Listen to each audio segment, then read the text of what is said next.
Diretamente dos estúdios da CNA em Brasília, o Nosso Agro no Rádio vai conversar agora com o diretor jurídico da CNA, a Confederação da Agricultura e Pecuária do Brasil, Rude Ferraz. Dr. Rude Ferraz, diretor jurídico aqui da casa, vai conversar com a gente sobre o marco temporal, as consequências da decisão do Supremo Tribunal Federal na vida do produtor rural pequeno, médio, grande, em todo o Brasil. Bem-vindo, Dr. Rude. Bom, inicialmente eu agradeço aqui a oportunidade de poder fazer esse esclarecimento para os produtores rurais, para a sociedade brasileira, de um tema aí muito sensível, eu acredito que para todo o setor agropecuário, né, tendo em vista uma possibilidade de insegurança jurídica muito grande, né, que nós podemos ter aí em relação a esse tema. Antes, Marcelo, eu queria falar um pouquinho o que é o marco temporal. Isso é muito importante, explicar um pouco didaticamente o que é isso, né? Isso é fundamental explicar por quê. A gente vê esse debate muito na mídia, mas é importante saber o que é o marco temporal. Bom, a Constituição, os constituintes, na época, em 5 de outubro de 88, aprovaram o artigo 231 da Constituição, 231. Esse dispositivo, ele fala o quê? Que são asseguradas aos índios as terras que tradicionalmente ocupam no presente do indicativo, ou seja, na data da promulgação da Constituição, os constituintes buscaram o quê? O tempo do verbo é importante, né? Exatamente. Buscaram o quê? Resguardar aquelas áreas que efetivamente eram ocupadas pelas comunidades indígenas. Então, o termo do verbo é muito importante justamente para poder demonstrar a vontade do constituinte. Claro.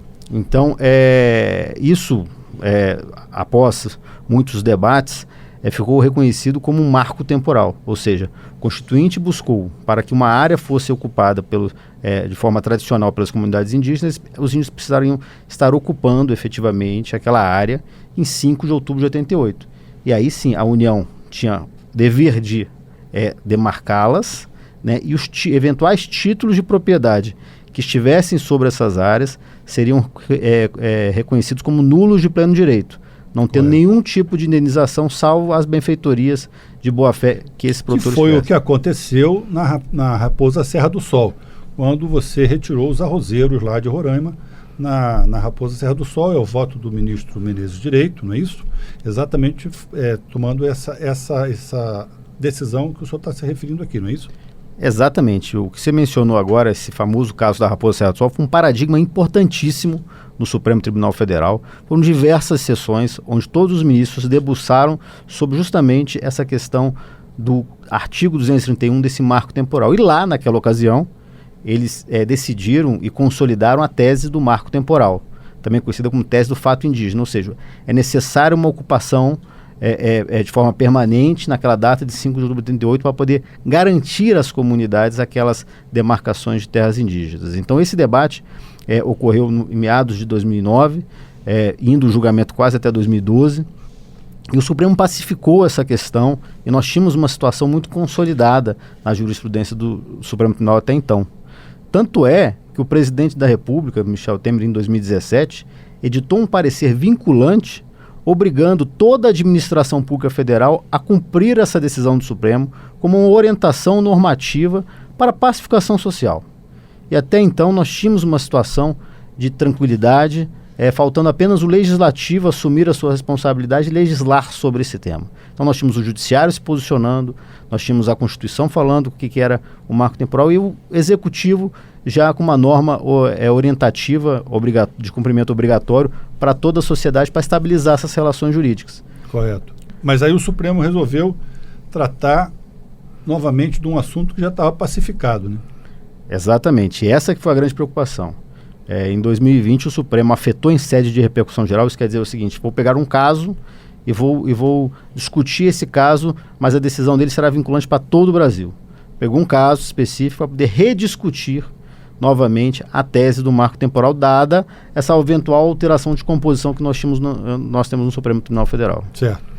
E esse caso começou a ser julgado em ano de 2021, indo até a presente data agora, onde nós tivemos uma mudança de entendimento, ou seja, nós temos uma mudança de jurisprudência, tendo em vista a composição que nós temos atualmente no Supremo, instalando uma série de insegurança jurídica, eventualmente, para esse conceito, que era um conceito objetivo, onde qualquer cidadão poderia identificar que sua terra era ou não ocupada pelas comunidades indígenas, e também se não era. Então, essa previsibilidade das relações, ela foi esvaziada com a queda do marco temporal.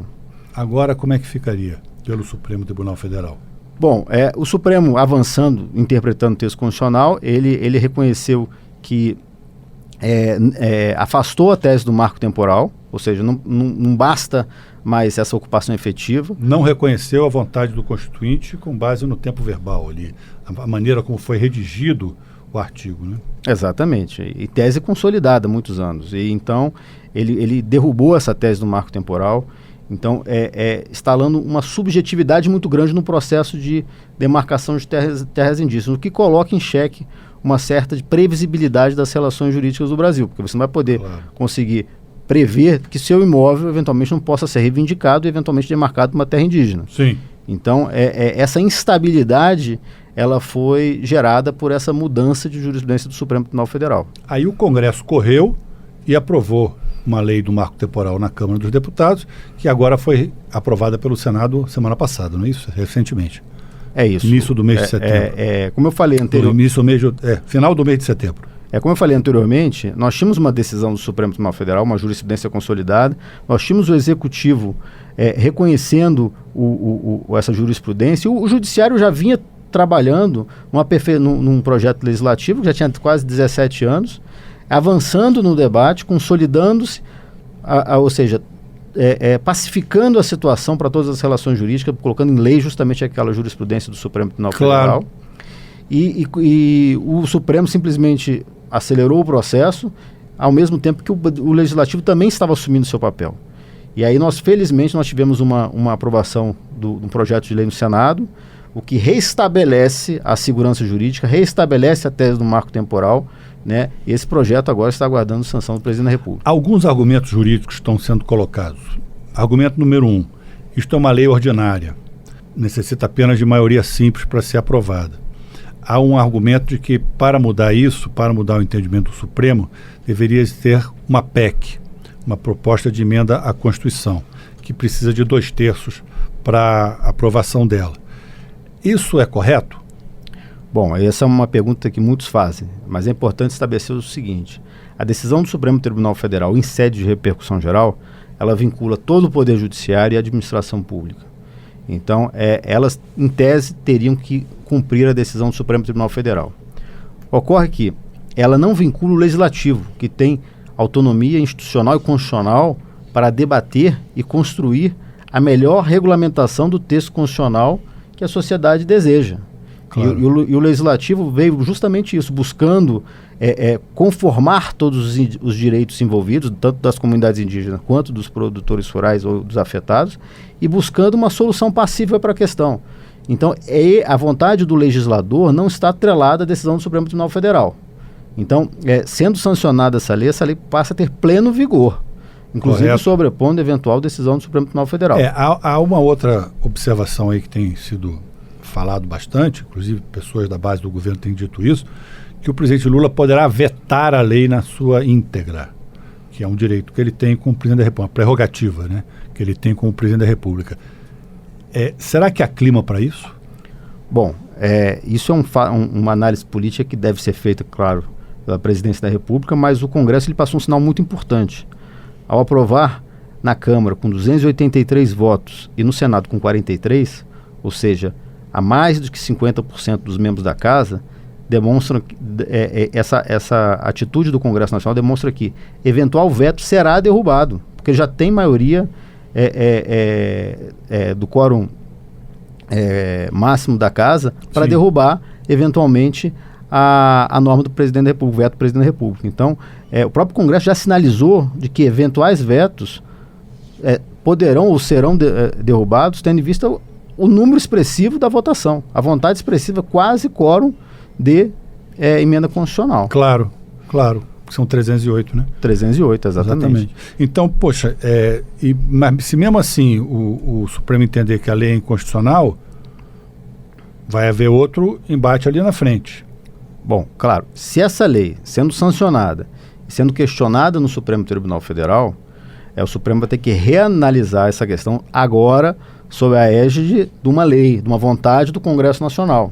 Correto. Que tem a prerrogativa de o quê? De regulamentar o texto constitucional. Correto. Então, não só a interpretação constitucional, a análise da constitucionalidade da lei, mas também a vontade do Congresso Nacional. Isso foi muito debatido durante os debates no Supremo, de que não havia normativo efetivo, lei, que regulamentasse a tese, apenas um decreto que regulamenta o processo administrativo de demarcação. Agora não, agora nós teremos uma lei efetivamente que regulamenta. Então, eu acredito que os ministros do Supremo terão deferência justamente a esse debate no âmbito legislativo, ou seja, deferência ao processo legislativo, reconhecendo a eventual constitucionalidade dessa lei. Do ponto de vista prático, uma vez essa lei já foi encaminhada para a sanção do presidente da República, do ponto de vista prático, como fica a vida do produtor rural? Vamos supor, em áreas de maior risco de conflito, em áreas que estão, vamos dizer, com maior tensão, áreas próximas a reservas, áreas próximas, aqui no Mato Grosso, por exemplo, aqui no Centro-Oeste há algumas áreas que têm um risco maior de conflito, são áreas mais sensíveis, também no Norte nós temos isso no Pará, etc. Como é que fica no dia a dia isso aí? O produtor, como é que ele deve se comportar? Ele deve procurar o sindicato, deve procurar a sua federação? Como é que a coisa deve se processar? Bom, primeiro, a decisão do Supremo, a partir da publicação da ata, que ocorreu semana passada, ela passa a ter efeito vinculante àquela ata de julgamento que tem a tese formada pelo Supremo Tribunal Federal. Sim. Em paralelo, nós temos até o dia 20 de outubro o prazo para que o presidente da República sancione ou vete a norma, né? Eu acredito que após o dia 20 nós teremos uma sinalização maior de qual o caminho, eventualmente, que os processos administrativos de demarcação devem seguir. Se o presidente da República não sancionar, o Congresso pode promulgar, né? Exatamente. Passado esse prazo de 15 dias, o presidente não sancionando, o presidente do Congresso sanciona. Só que um fato importante é que todos os processos eventualmente judicializados, eles estão vinculados à decisão do Supremo Tribunal Federal. Então, isso tem que ser, o produtor rural vai ter que analisar caso a caso, né? Buscar aí o auxílio do sindicato e da sua federação, que por consequência nós daremos todo o apoio necessário para o quê? Orientar de como proceder. Doutor Rude, o produtor tem que ficar tranquilo, porque ele vai ter o apoio da sua federação, do seu sindicato e também aqui do Departamento Jurídico da CNA, não é isso? Exatamente. O Departamento Jurídico da CNA está à disposição de todas as federações, sindicatos e produtores rurais para orientar a melhor solução para garantir esse direito de propriedade, que é o principal insumo da atividade agropecuária. Então, nosso norte é justamente preservar o direito de propriedade, que é o principal insumo da atividade agropecuária.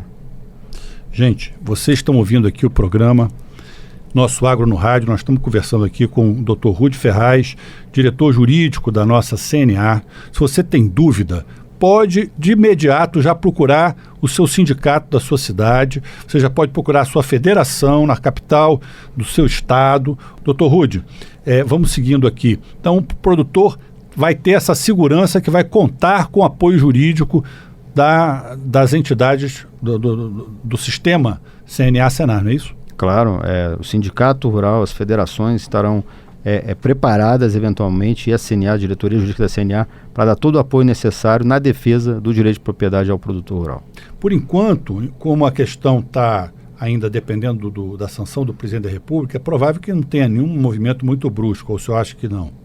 Eu acho que nós estamos vivendo um momento de mudança da orientação normativa, seja pela decisão do Supremo Tribunal Federal, que estabeleceu uma série de balizas para o processo de demarcação, como a indenização da terra nua, que não tinha até então, como o projeto de lei que muda, restabelece a segurança jurídica do marco temporal.